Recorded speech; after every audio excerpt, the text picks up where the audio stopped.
Hello everyone, welcome to my YouTube channel NKY study point में स्वागत करता हूं। दोस्तों आज मैंने आपके लिए सभी क्वेश्चन सेलेक्टेड है इंपॉर्टेंट लाए हैं। दोस्तों अगर आप किसी भी एग्ज़ाम की तैयारी कर रहे हैं, रेलवे, SSC या बैंकिंग या बिहार गवर्नमेंट किसी भी एग्ज़ाम की तैयारी कर रहे हैं, BSSC या बिहार पुलिस या बिहार दरोगा, आप किसी भी प्रतियोगिता एग्ज़ाम की तैयारी कर रहे हैं तो वीडियो आपके लिए बहुत ही महत्वपूर्ण होंगे। दोस्तों वीडियो एक बार आप ज़रूर देख लीजिए। टॉप 30 प्रश्न का MCQ रहेगा, जो सारा प्रीवियस ईयर है, जो बार बार एग्जाम में पूछा जाता है। दोस्तों वीडियो लास्ट तक वाचिंग कीजिएगा। अगर हमारी वीडियो आपको पसंद आए तो लाइक, सब्सक्राइब, शेयर कर दीजिएगा। चलिए शुरू कर लेते हैं बिना किसी लेट के पहले क्वेश्चन से। दोस्तों पहले क्वेश्चन है, राष्ट्रकूट वंश के संस्थापक कौन था? तो राष्ट्रकूट वंश का जो संस्थापक थे, आपका राइट आंसर हो जाएगा ऑप्शन नंबर ए, इसका करेक्ट आंसर हो जाएगा दंती दुर्ग थे। ऑप्शन नंबर ए इसका राइट आंसर हो जाएगा। चलिए नेक्स्ट प्रश्न पे चलते हैं। दोस्तों नेक्स्ट प्रश्न है, शक संवत की शुरुआत कब हुई थी? तो शक संवत की शुरुआत 622 ईस्वी में की गई थी। ऑप्शन नंबर इसका शक संवत की शुरुआत नहीं है, ऑप्शन नंबर सी है जो टाइपिंग मिस्टेक है। 78 ईस्वी में शुरुआत हुई थी, जो ऑप्शन नंबर सी करेक्ट हो जाएगा 78 ईस्वी में। चलिए नेक्स्ट प्रश्न पे चलते हैं। अगले प्रश्न है, पंचतंत्र के लेखक कौन है? तो पंचतंत्र के लेखक है जो विष्णु शर्मा। जो VVI प्रश्न है दोस्तों, हर एग्जाम में एक बार जरूर पूछ लेते हैं, तो प्रश्न को अच्छे से देख लीजिएगा।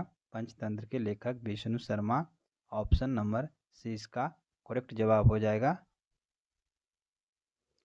चलिए नेक्स्ट प्रश्न पे चलते हैं। दोस्तों नेक्स्ट प्रश्न है, हर्षचरित के लेखक कौन है? तो हर्षचरित्र के लेखक जो बाणभट्ट हैं। ऑप्शन नंबर ए इसका करेक्ट आंसर हो जाएगा हर्षचरित्र के लेखक। Option number A Banabhatta correct हो जाएगा।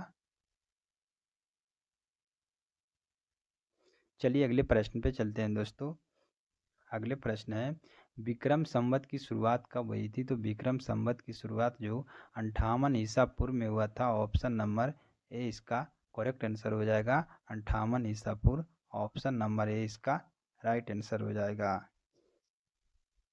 चलिए नेक्स्ट प्रश्न पे चलते हैं। दोस्तों अगले प्रश्न है, सरबन बेलगोला में गोमतेश्वर की विशाल प्रतिमा को किसने बनवाया था? जो सरबन बेलगोला में गोमतेश्वर की विशाल की प्रतिमा को किसने बनवाया था? तो आपका करेक्ट आंसर हो जाएगा चामुंडा राय। ऑप्शन नंबर ए इसका करेक्ट आंसर हो जाएगा चामुंडा राय। ऑप्शन नंबर ए इसका राइट आंसर हो जाएगा। चलिए अगले प्रश्न पे चलते हैं। दोस्तों अगले प्रश्न है, हरिसेन किसके दरबारी कवि थे? तो हरिसेन जो दरबारी समुद्रगुप्त के थे। ऑप्शन नंबर सी इसका करेक्ट आंसर हो जाएगा। सारा VVI प्रश्न है दोस्तों, जो एग्जाम में पूछा गया वही मैं बुक से निचोड़ कर लाया हूँ। जो हरिसेन किसके दरबारी कवि थे? तो आपका समुद्रगुप्त। ऑप्शन नंबर सी इसका करेक्ट आंसर हो जाएगा। चलिए नेक्स्ट प्रश्न पे चलते हैं। दोस्तों अगले प्रश्न है, कोणार्क के सूर्य मंदिर को निर्माण किसने करवाया था? तो कोणार्क के सूर्य मंदिर का निर्माण नरसिंह देव बर्मन प्रथम ने करवाया था। ऑप्शन नंबर ए इसका करेक्ट आंसर हो जाएगा Narsingh Dev Burman. Option number A इसका राइट आंसर हो जाएगा। चलिए अगले प्रश्न पे चलते हैं। दोस्तों अगले प्रश्न है, अंकोर वाट का मंदिर किस देश में स्थित है? तो अंकोर वाट का जो मंदिर स्थित है जो कंबोडिया में है। ऑप्शन नंबर डी इसका करेक्ट आंसर हो जाएगा अंकोर वाट का मंदिर कंबोडिया में है। ऑप्शन नंबर डी इसका करेक्ट आंसर हो जाएगा। नेक्स्ट प्रश्न है दोस्तों, भारत में शक संवत को किसने शुरू किया था? तो भारत में शक संवत की शुरुआत जो कनिष्क ने किया था। ऑप्शन नंबर बी इसका करेक्ट आंसर हो जाएगा। ऑप्शन नंबर बी इसका राइट आंसर हो जाएगा। चलिए अगले प्रश्न पे चलते हैं। दोस्तों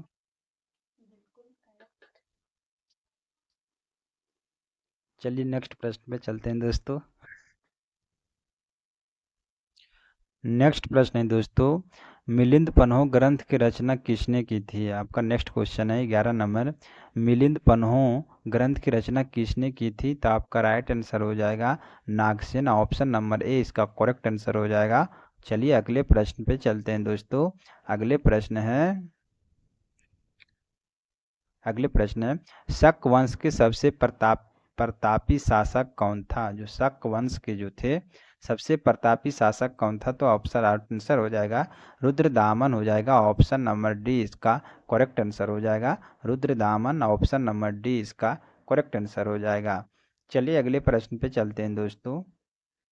अगले प्रश्न है अमित्र घात के नाम से किसे जाना जाता है? तो अमित्र घात के नाम से ऑप्शन नंबर इसका डी करेक्ट आंसर हो जाएगा बिंदुसार को जाना जाता है। ऑप्शन नंबर डी इसका करेक्ट आंसर हो जाएगा। चलिए नेक्स्ट प्रश्न पे चलते हैं दोस्तों। नेक्स्ट प्रश्न है चोल वंश का संस्थापक कौन था? तो चोल वंश के संस्थापक तो जो था आपका राइट आंसर हो जाएगा विजयालय थे। ऑप्शन नंबर ए इसका करेक्ट आंसर हो जाएगा विजयालय। चलिए नेक्स्ट प्रश्न पे चलते हैं। अगले प्रश्न है पृथ्वीराज रासो के लेखक कौन थे? तो पृथ्वीराज रासो के लेखक जयचंद थे। ऑप्शन नंबर ए इसका करेक्ट आंसर हो जाएगा जयचंद आपका राइट आंसर हो जाएगा। नेक्स्ट प्रश्न है दोस्तों। नेक्स्ट प्रश्न है मीनाक्षी का मंदिर जो कहाँ स्थित है? तो मीनाक्षी मंदिर जो मदुरई में है। आपका राइट आंसर हो जाएगा मीनाक्षी मंदिर मदुरई तमिलनाडु में। ऑप्शन नंबर ए इसका करेक्ट जवाब हो जाएगा। सारा प्रीवियस ईयर क्वेश्चन है दोस्तों जो एग्जाम में पूछे जाने वाला प्रश्न है। अगर दोस्तों चैनल पर नए जुड़े तो चैनल को like subscribe bell icon press कर लीजिए ताकि अगर वीडियो अपलोड करें तो आपके पास नोटिफिकेशन पहुँचे। चलिए अगले प्रश्न है तंजौर में बृहदेश्वर मंदिर का निर्माण किसने करवाया था? तो तंजौर को बृहदेश्वर मंदिर का निर्माण किसने करवाया था? तो राजा राज प्रथम हो जाएगा। ऑप्शन नंबर ए इसका करेक्ट आंसर हो जाएगा राजा राम प्रथम। चलिए नेक्स्ट प्रश्न पे चलते हैं। नेक्स्ट प्रश्न है दिलवाड़ा के जैन मंदिर को किसने बनवाया था? तो दिलवाड़ा जैन मंदिर जो बिमल शाह ने बनवाए थे। ऑप्शन नंबर सी इसका करेक्ट आंसर हो जाएगा Bimal Shah. Option number C इसका राइट आंसर हो जाएगा। नेक्स्ट प्रश्न पे चलते हैं दोस्तों।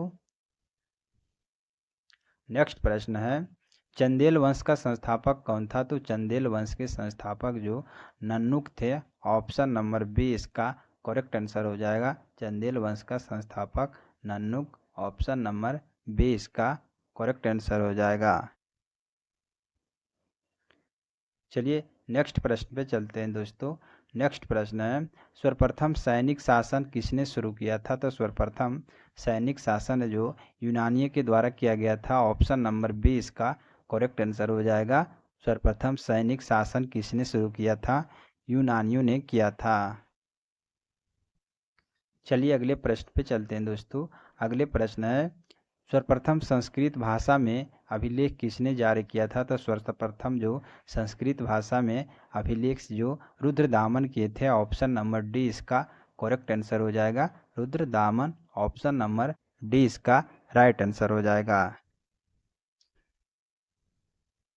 चलिए नेक्स्ट प्रश्न पे चलते हैं दोस्तों। नेक्स्ट प्रश्न है कुषाण वंश का संस्थापक कौन था? तो कुषाण वंश के संस्थापक जो कुजुल कठी फेसेस थे। ऑप्शन नंबर बी इसका करेक्ट आंसर हो जाएगा कुजुल कड़ी फेसेस और फर्स्ट। ऑप्शन नंबर बी इसका करेक्ट आंसर हो जाएगा। चलिए नेक्स्ट प्रश्न पे चलते हैं दोस्तों।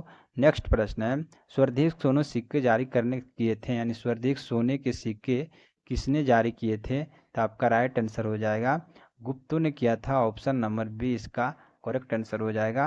ऑप्शन नंबर बी इसका करेक्ट आंसर हो जाएगा। चलिए अगले प्रश्न पे चलते हैं दोस्तों। अगले प्रश्न है स्वधिक शुद्ध सोने के सिक्कों किसने जारी किया था? यानी स्वधिक रूप से शुद्ध सोने के सिक्के किसने जारी किए थे? तो आपका राइट आंसर हो जाएगा ऑप्शन नंबर सी इसका करेक्ट आंसर हो जाएगा कुषाण शासकों ने किया था। ऑप्शन नंबर सी इसका करेक्ट आंसर हो जाएगा दोस्तों। अगले प्रश्न है नालंदा विश्वविद्यालय के संस्थापक कौन था? तो नालंदा विश्वविद्यालय के संस्थापक कुमारगुप्त प्रथम थे। ऑप्शन नंबर ए इसका करेक्ट आंसर हो जाएगा दोस्तों। नेक्स्ट प्रश्न पे चलते हैं दोस्तों। नेक्स्ट प्रश्न है बाल विवाह प्रथा का प्रारंभ किस काल में हुआ था? तो बाल विवाह प्रथा का प्रारंभ जो कुषाण काल में ही हुआ था। ऑप्शन नंबर इसका बी करेक्ट आंसर हो जाएगा, कुषाण शासन काल में। ऑप्शन नंबर बी इसका करेक्ट आंसर हो जाएगा। नेक्स्ट प्रश्न है दोस्तों, भारत के प्राचीनतम सिक्का किस नाम से जाना जाता था? यानी जो भारत के प्राचीनतम सिक्का को किस नाम से जाना जाता था? तो आपका राइट आंसर हो जाएगा करसापन के नाम से जाना जाता था प्राचीन सिक्का को। नहीं सॉरी, इसका राइट आंसर होगा आहत के नाम से जाना जाता था। ऑप्शन नंबर ई सी करेक्ट आंसर हो जाएगा 27 का। चलिए अगले प्रश्न चलते हैं दोस्तों। अगले प्रश्न है 319 ईस्वी में गुप्त संवत को किसने शुरू किया था? तो 319 ईस्वी में गुप्त संवत को चंद्रगुप्त प्रथम ने किया था। ऑप्शन नंबर सी इसका करेक्ट आंसर हो जाएगा चंद्रगुप्त प्रथम। ऑप्शन नंबर सी इसका राइट आंसर हो जाएगा दोस्तों।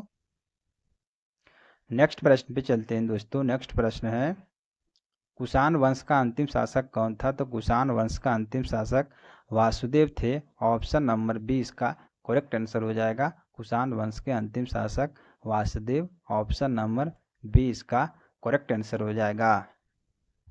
नेक्स्ट प्रश्न दोस्तों, लास्ट प्रश्न है। देखिए गुप्त वंश का संस्थापक कौन था? तो गुप्त वंश के संस्थापक जो श्री गुप्त थे। ऑप्शन नंबर डी इसका करेक्ट आंसर हो जाएगा गुप्त वंश के संस्थापक। ऑप्शन नंबर डी इसका राइट आंसर हो जाएगा। दोस्तों टॉप 30 प्रश्न में आप कितना सही किए हैं कमेंट बॉक्स में ज़रूर कमेंट कीजिएगा। हमारा कंटेंट कैसा लगा है कमेंट बॉक्स में ज़रूर बताइएगा। किस टॉपिक पर वीडियो आगे चाहिए तो ज़रूर कमेंट में लिखिएगा ताकि हम वीडियो बना सकें। अगर दोस्तों वीडियो पसंद आया है तो लाइक सब्सक्राइब शेयर कर दीजिए। Thank you.